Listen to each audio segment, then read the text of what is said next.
Long ago, in the ancient city of Kano, a baby girl was born under the glow of a blood-red moon. Her name was Nina, and from the moment she took her first breath, strange things began to happen. Crops flourished overnight, sick animals were healed, and the village well, once dry, overflowed with water. Old women whispered, "She is touched by the spirits." As Nina grew, so did her gifts. She could whisper to herbs, hear the language of birds, and calm storms with a song. But like all special children, her time was short. At the age of 18, she died mysteriously and was buried near the old baobab tree just outside the city gates. But that was not the end of her story. Far away in the east, in the lush land of Anambra, an old woman found a crying baby by the river bank. The child had no shadow. She took the baby in and named her Adaora. But as Adaora grew, strange signs began to appear, just like before. Her hands healed the sick. Her voice could call the rain. Elders soon realized she was a reincarnation. Some said she was an ancestor reborn,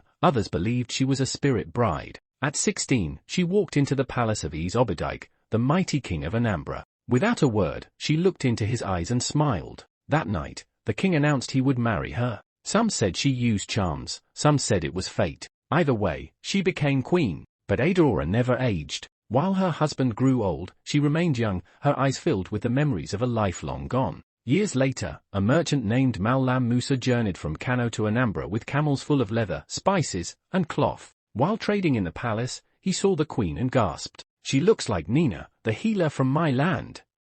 He asked questions. He followed her footsteps, and one night, he overheard her singing a lullaby in a language no one in Anambra spoke anymore. It was the tongue of Kano. Mallam Musa went to her in secret. "You are Nina," he said.